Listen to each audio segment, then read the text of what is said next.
President Biden still wants to get the remaining American forces out of Afghanistan by the end of the month. That means the U.S. has 1 week to evacuate potentially tens of thousands of Americans and allies hoping to flee the Taliban's rule. The White House says more than 70,000 people have been evacuated since August 14th. In remarks this afternoon, President Biden said the efforts are on track to make the deadline. Each day of operations brings added risk to our troops, but the completion by August 31st depends upon the Taliban continuing to cooperate and allow access to the airport for those who we're transporting out and no disruptions to our operations. In addition, I've asked the Pentagon and the State Department for contingency plans to adjust the timetable should that become necessary. He made the remarks following a virtual meeting earlier in the day with allies from the G7 nations. Lawmakers on both sides of the aisle are expressing doubts about the withdrawal timeline. Colorado Congressman and Army veteran Jason Crow said it is America's duty to extend the deadline. Now we have a moral obligation to make sure we are standing by our Afghan partners and our allies, protecting American citizens, and that moral obligation does not have a deadline. We must do everything necessary, regardless of the deadline at the end of the month. We must extend that and get the mission done. The deadline is when the mission is accomplished and we bring our people home. Full stop. This all comes amid reports that the Taliban is vowing to block Afghans from accessing the airport in Kabul. White House Press Secretary Jen Psaki said those who qualify for U.S. relocation programs would not be affected. There are millions of Afghans, as we know, who want to leave the country, or a large number of Afghans who want to leave the country. I think that's safe to say. What I'm talking about is the individuals we have prioritized, those who have fought alongside us, who are eligible for special immigrant visas, who otherwise we are facilitating their departure, and that our expectation is that they will be able to reach the airport. Finally, House Democrats advanced the framework for a $3.5 trillion budget plan following a standoff between moderate and liberal wings of the party. For more, let's bring in Kris Van Cleave, Anita Kumar, and Sean Sullivan. Kris is a CBS News congressional correspondent. Anita is a White House correspondent and associate editor at Politico. And Sean is a CBSN political contributor and White House reporter for The Washington Post. Welcome to you all. Busy news day. Anita, what came out of President Biden's meeting with G7 allies this morning? Well, some of those countries, including Britain and France and Germany, had wanted President Biden to extend this deadline, the August 31st deadline that he put in place to get Americans and others out of Afghanistan. And the president held firm to that date and said that that is the date that they're going to stick with, that the United States is going to stick with. And so there's a disagreement on that. The other countries are trying to get people out of Afghanistan as well, and they are afraid that they're not going to be able to do it by that deadline. So there was this disagreement, but so far the president has stuck with that deadline, though he's asked his military leaders to have some contingency plans in place, but does not want to use them. So the United States is looking at the 31st as the deadline. Well, Sean, the Washington Post was first to report on a secret meeting held Monday between CIA Director William Burns and the Taliban's de facto leader. What can you tell us about the two men and what they likely discussed? Well, this was a striking meeting. I mean, this is the highest level contact that we have seen between the U.S. government and the Taliban.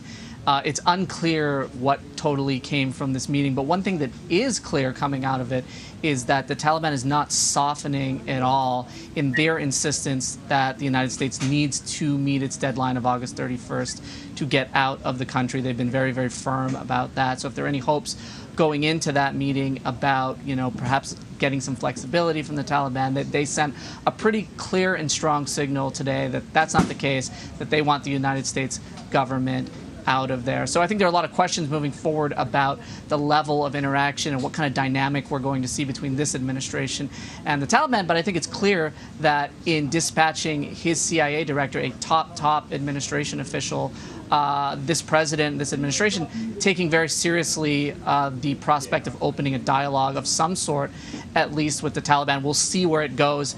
I asked White House Press Secretary Jen Psaki earlier at a briefing why the president decided to send him to that meeting. She declined to comment on that. We haven't heard a lot, really anything at all from the White House about why he was the one that was sent. They've been very, very tight-lipped about this.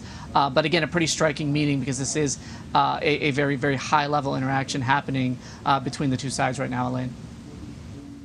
Yeah, striking is the word. Well, Kris, House Republicans had some strong words for the president after a classified briefing on Afghanistan earlier today. Here's Texas Congressman Michael McCaul and Minority Leader Kevin McCarthy. I'm less confident after leaving that briefing. There's no possible way that we can get every American that's still in Afghanistan out in the next 7 days.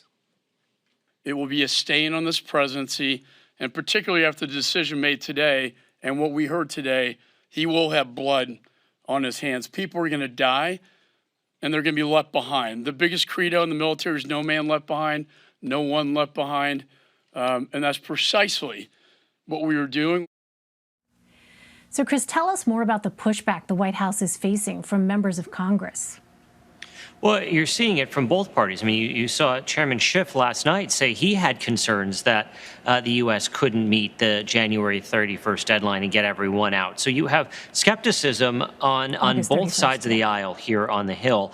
Republicans are obviously going to be a bit more forceful about it. It's a great political talking point for them. They know that the American people support getting Americans back home, and so they're going to make a lot of noise about that point. But, when you talk to lawmakers on both sides of the aisle, there's a lot of people that are uncomfortable with this idea of a hard August 31st deadline. Yeah, and on that point, Anita, some of your colleagues at Politico wrote about how the withdrawal from Afghanistan is, quote, the latest example of how the White House's devotion to deadlines can backfire. Why has the administration been focused on deadlines like this one and also other times like the president's July 4th vaccination goal? Well, it's sort of something about Joe Biden. I think it's because he spent so many decades in Congress where you really don't get anything done until the very last minute. Congress needs a deadline or something's just not going to happen. And he sort of brought that mentality to the White House. So there's been a series of deadlines since he's been inaugurated. And a lot of them, have been things that we're not talking about every single day that might have just, they've blown through the deadline. They just haven't met those deadlines. I'll recall one that we did talk about, we haven't talked about lately, which is the police reform bill that he wanted to get done some months ago, that he wanted Congress to get done some months ago. So he always seems to have these deadlines. It's sort of how they work over there. There is a big risk here, though, of course, as you just kind of alluded to, which is if you don't get that done, if you don't get something done by the deadline, you set these expectations up and then you don't meet them.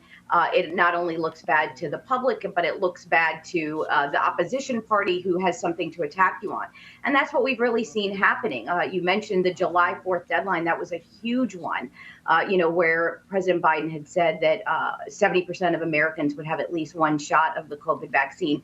They did not meet that deadline. And, that's sort of an indication, or we've sort of looked at that as some of the problems we've seen with the vaccine and people not wanting to get them. So it is characteristic of this White House, and of course it comes with those risks. Yeah, and it's one thing politically. We talked to a veteran on CBSN who said they had a saying about Afghanistan, and that was that the Americans had the watches and the Taliban had the time. And so it's also another kind of dimension to a deadline when you talk about military strategy and your enemy basically waiting things out is the way that this service member described the situation to us. But on politics here, Kris, let's turn to domestic issues. We were talking about this earlier. Kris, this morning Democrats remain divided. And there was a lot of discussion about the order in which to advance two of their biggest priorities, the budget resolution and the bipartisan infrastructure bill. Where do things stand now? Because the conversation as of yesterday was that both sides were equally dug into their positions. Well, I think there's more than two sides inside the Democratic Party right now. You have a small group of moderates, about 10 or so. You have a larger progressive caucus on sort of the far left side of the aisle, and you've got the rest of the rank and file somewhere in the middle. This time it was the moderates that were saying they would not vote to proceed with the reconciliation, that $3.5 trillion budget bill, unless there was a vote on the bipartisan infrastructure bill immediately. Well, they did compromise, so they moved forward. That the House has now passed the framework that sends the instructions to begin drafting that mammoth $3.5 trillion budget bill. It also sets a date by which the House will vote on the infrastructure bill. That's September 27th. And you've got a lot going on in the last couple of weeks of September, so this is going to add some drama here, because progressives are saying they will not vote for the infrastructure bill until the budget bill is ready to be voted on. They are sticking behind the we do this together sort of approach that progressives, that moderates, don't really like. So we'll have to wait and see if we didn't just kick this standoff down a month as opposed to actually resolving anything. But at the moment, Democrats voted together to continue the balls moving forward, setting a timeline to vote on infrastructure and moving forward with the reconciliation effort, as well as moving forward with the John Lewis Voting Rights Act, which they hope to vote on before they leave to resume recess. A lot on the agenda. Sean, more broadly here, polls show that President Biden's job approval is reaching new lows. Is it clear whether he is losing leverage with lawmakers to pass his domestic agenda?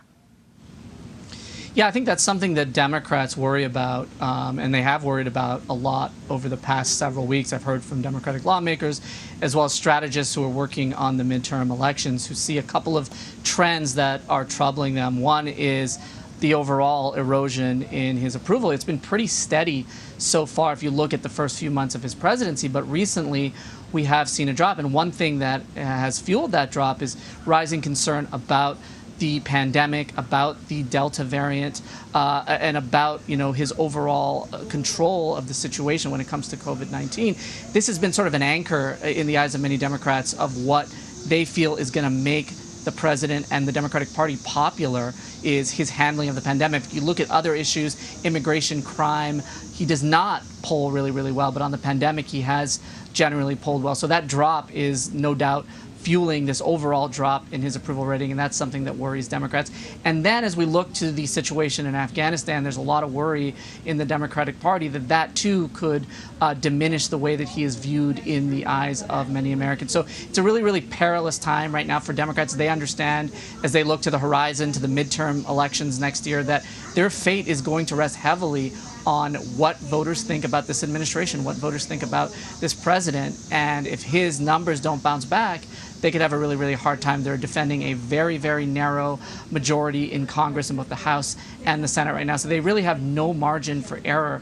And what they need is the president to be popular, his agenda to be popular. So right now there's a lot of worries that in the long run, that popularity is going to be waning. And to your initial point, Elaine, I think it does cause some concern that he's not going to have leverage over lawmakers. If you're not a popular president, there's no reason for a Democratic lawmaker, let alone a Republican lawmaker, to go along with you, to compromise with you, and to work with you. So these are no doubt concerns that are popping up right now that we're hearing about, and it's definitely something to watch as we look at the trajectory of this presidency as we move toward the midterms. Certainly, yeah, we'll be seeing how much political capital the president retains moving forward here. Kris Van Cleave, Anita Kumar, and Sean Sullivan, thank you all.